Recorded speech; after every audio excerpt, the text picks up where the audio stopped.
Honorable Prime Minister, Marlene, Honorable Ministers Lee and Jacobs, and of course, legends.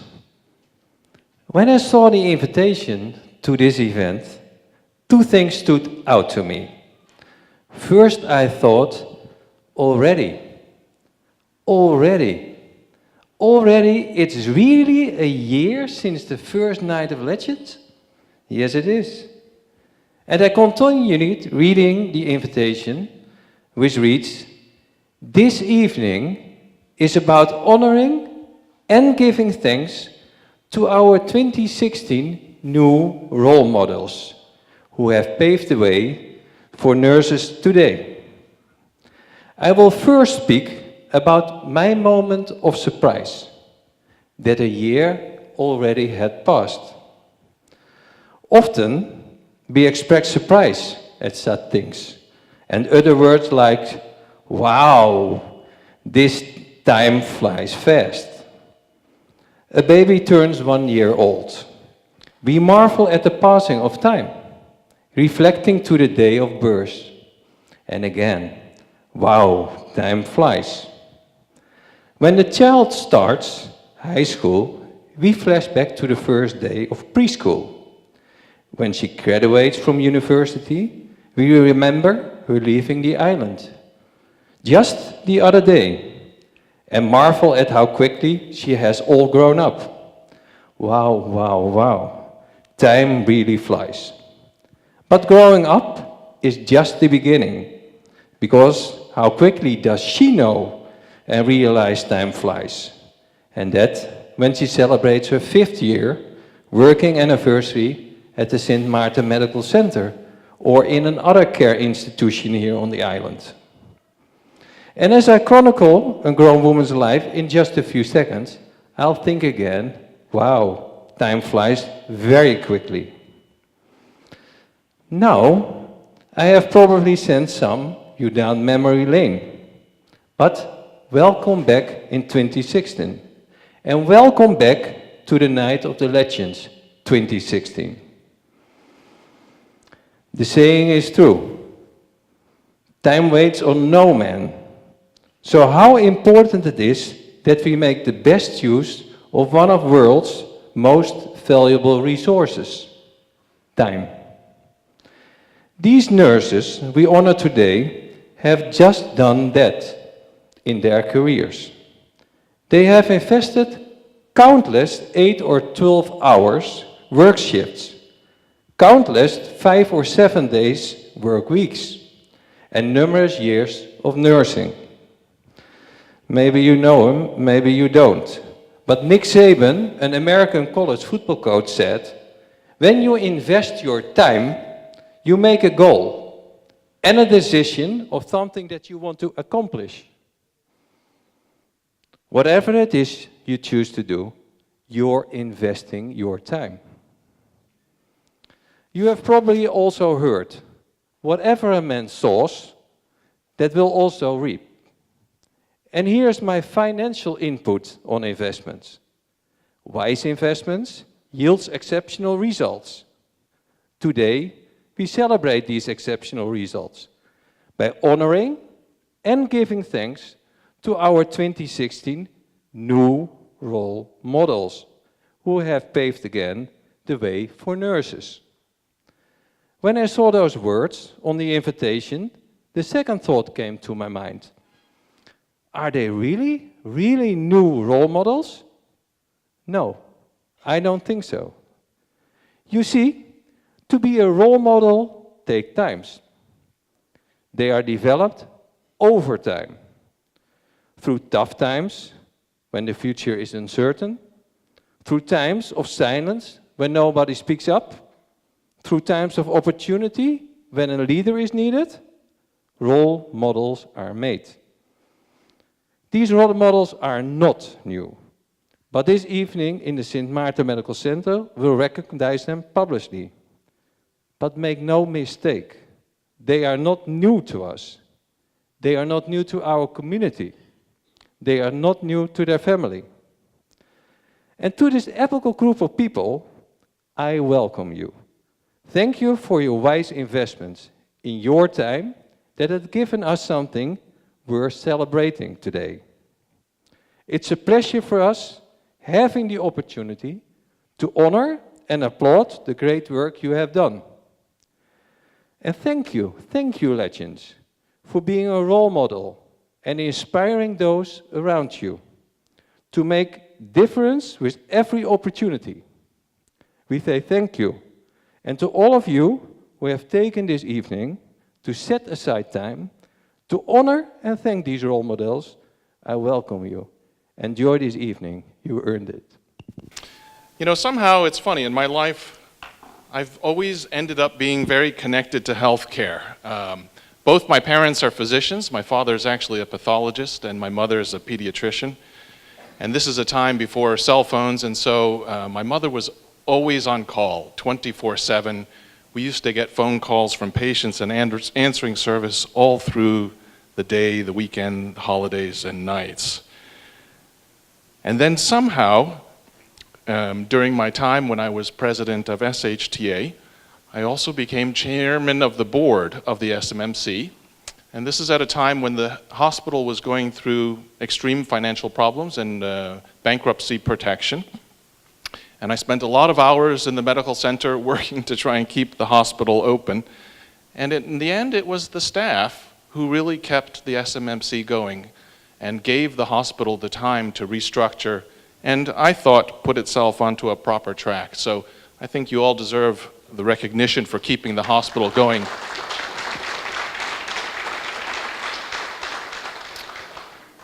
And now, surprisingly, back as Minister of Public Health. So somehow healthcare is in my blood.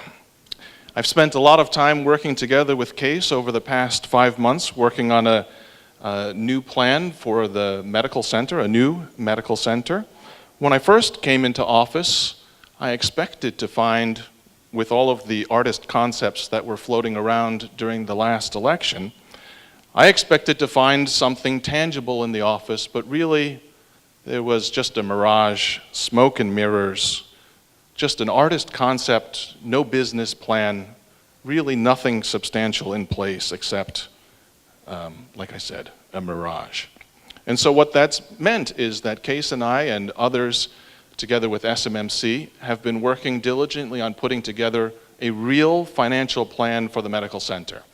And that plan is a short-term plan to make sure that until you get a new medical center, that the hospital is financially viable, that you can pay your bills, and that you can offer a quality care to our population.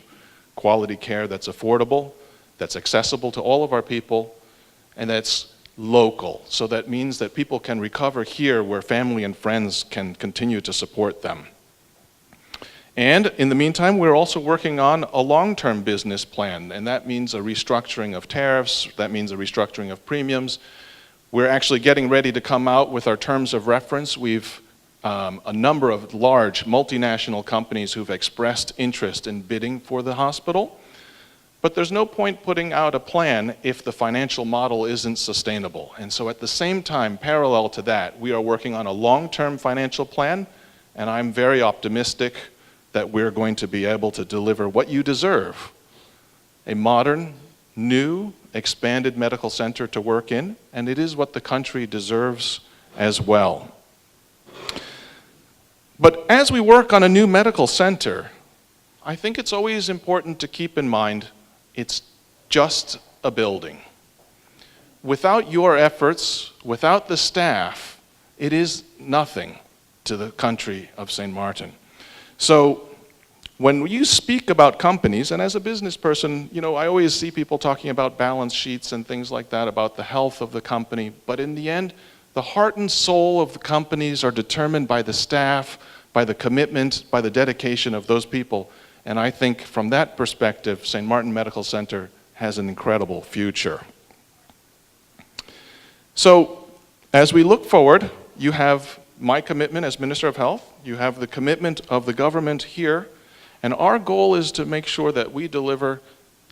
The hospital obviously cannot be built by the time the next elections are here, but it is our plan to make sure that there is a financial model in place to make sure that it's sustainable for the long term, that we have a turnkey project that can't be turned back so that you have the guarantee, because I know you've been promised a medical center a number of times in the past, but it is our goal to deliver this to you before the next elections, that you have the comfort of knowing a new hospital is coming and that you can count on that.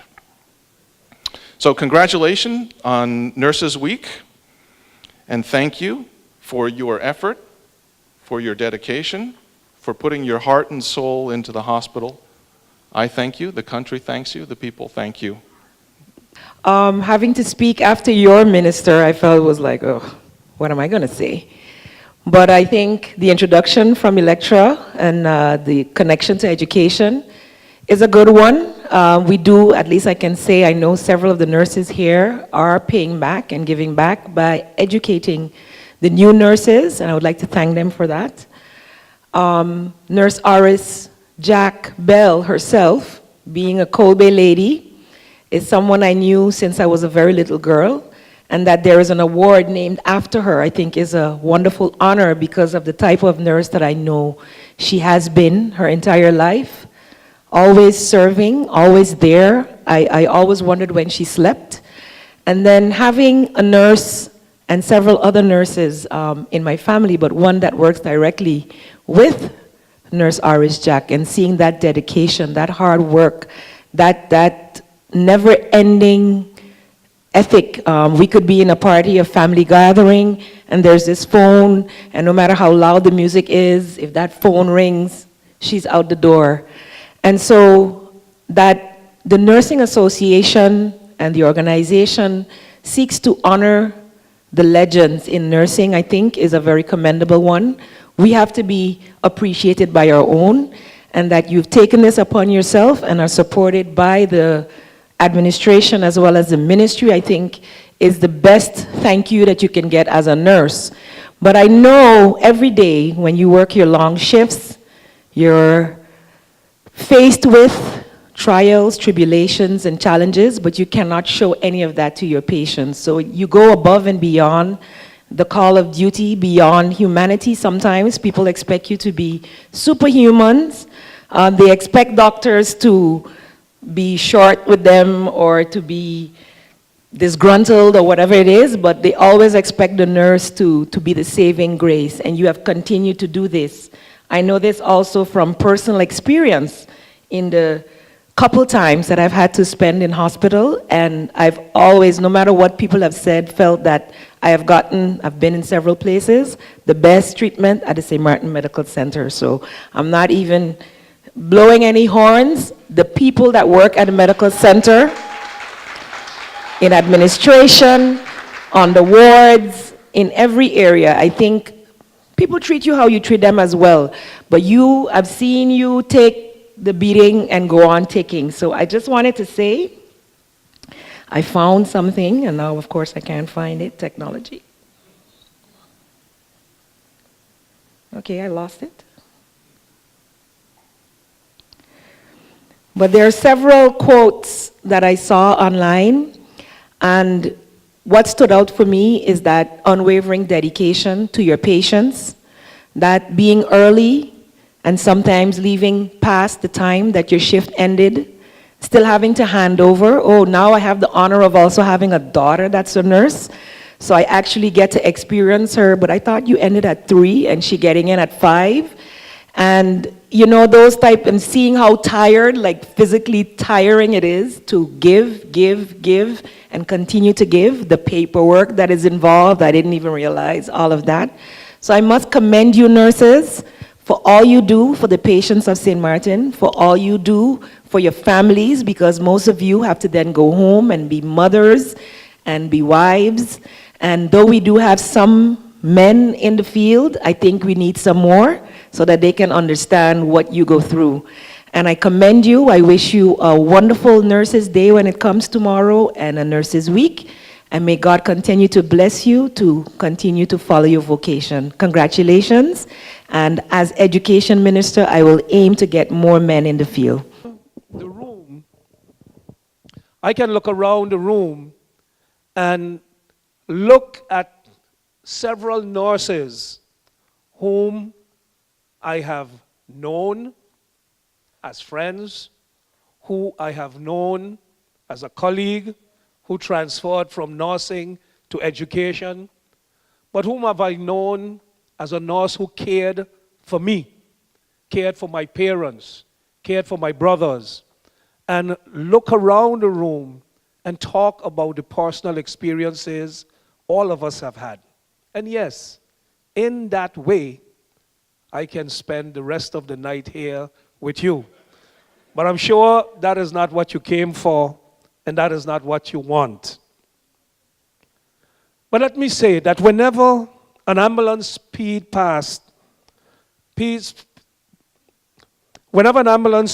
past me in traffic, with sirens wailing, I say a little prayer for two people. First, for the patient that is being transported, and for the nurse or nurses accompanying that person. And somebody just said, for the driver. Many of us know what happens when that ambulance arrives at the emergency center. Nurses, paramedics, at some point in time, doctors also, all swing into a well-drilled action with the goal of saving someone's life. This is not CSI or ER. This is not a television drama. This is real life. In real lifetime, right here at the St. Martin Medical Center.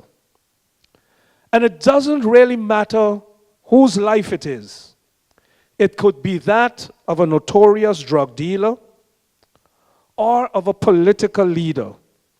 It could be that of a call girl or even a pastor. It could be that of someone with AIDS, of one who suffered from a gunshot wound. All the nurse really cares about is taking the best care of that person so that he or she could be healed and that life saved. An anonymous commentator once described a nurse as someone who is the heart and soul of caring, a unique soul who will pass through your life for a minute and impact it for an eternity. An empowered individual who you may meet only for a 12-hour period, but who will put you and yours above theirs.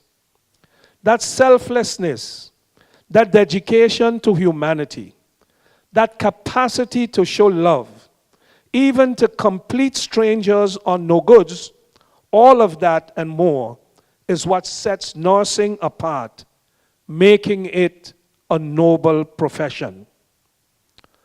Another anonymous writer once said, no book can teach you how to cry with a patient. No class can teach you how to tell your family that their parents have died or are dying. No professor can teach you how to find dignity in giving someone a bed bath. A nurse is not about the pills or charting. It's about being able to love people when they are at their weakest moments. May I just add that I completely concur with that writer. Distinguished guests, ladies and gentlemen, each year from May 6th to May 12th, as you know, the world and St. Martin celebrate Nurses Week to coincide with the birthday of Florence Nightingale, who is universally viewed as the founding mother of modern nursing. I have taken good note of the theme for this year's Nurses Week, which is a fort of improving healthcare systems and resilience. I am sure our Minister of Health, Mr. Lee, would love to address this in a more detailed fashion.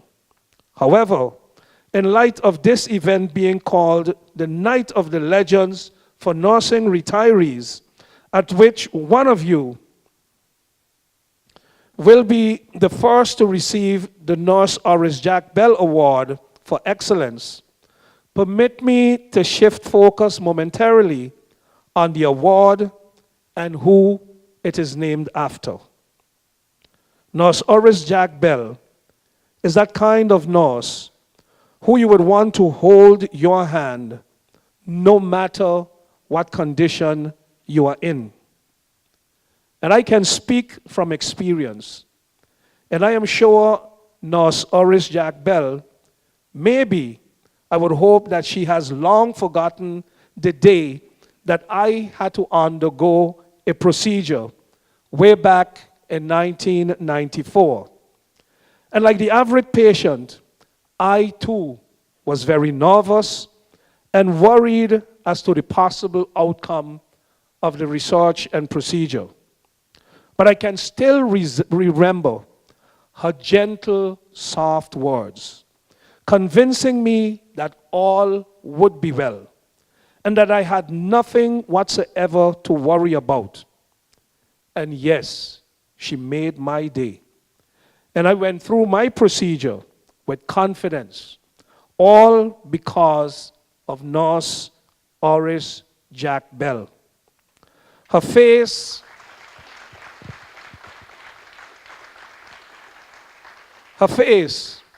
and tonight was no difference, lit up with a contagious smile. Her reassuring calm makes you feel that you're in the hands of a consummate professional, and her voice never seems to rise to any offensive tone. Never.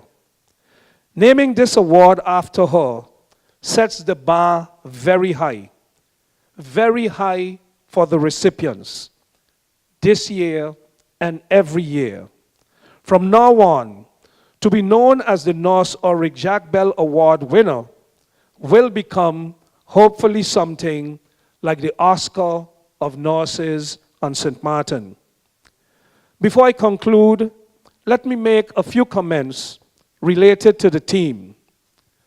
President Barack Obama said, America's nurses are the beating heart of our medical system. He must have had a heads up on the team for this year's celebration of Nurses Week.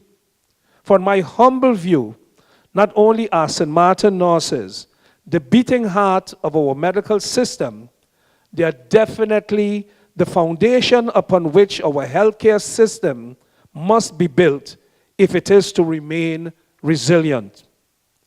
Did I say foundation? I also mean fort, as in fortitude of spirit or backbone, the true pillar upon which any improvement in our healthcare delivery system rests. And according to Tilda Shaloff, an intensive care unit nurse with 20 years of experience, who is the best-selling author of the book known as Nurses' Stories, the hospital will never be healthy for patients if it's not a healthy environment for nurses, where their voices are heard and where they can care for their patients and use the full extent of their knowledge, abilities, and skills. After all, hospitals today have become one big intensive care unit. All patients need intensive caring. It stands to reason, therefore, that to improve our healthcare system and to make it more resilient, our nurses must be seen, heard, and made an integral part of all the processes that must be put in place to achieve that goal, including the proposed building of a new hospital. Concerning those nurses who will begin their transition into retirement tonight as legends, I sincerely hope that we will be able to find good use for your experience, skills, and talents. Some of you, like Tony said, look too young to be called retirees, while it is more than appropriate to give you your props now. And I've always wondered why it is that we show our gratitude to nurses, often in death announcements of loved ones they took care of. I believe that your new life will reflect that adage that once a nurse, always a nurse. Let me leave you with these few words of Florence Nightingale, which I'm sure you have heard year after year. Nursing is an art. And if it is to be made an art, it requires an exclusive devotion, as hard a preparation as any painter or sculptor's work for what it is having to do with dead canvas or dead marble compared with having to do with a living body, the temple of God's Spirit. It is one of the fine arts, I'd almost said the finest of fine arts. Congratulations to all the fine and dedicated nurses on St. Martin. Very difficult task. All nominees. We could not have found the one to walk in the shoes, but we select the one who is, the shoes are on, and now they have to walk. Our winner hails from St. Martin Home, Daphne St. Rose. Our first Nurse Oris Jack Bell recipient award. St. Martin Home, you are proud because we are proud. St. Martin first Nurse Oris Bell Jack Award is for Daphne Gwendolyn St. Rose.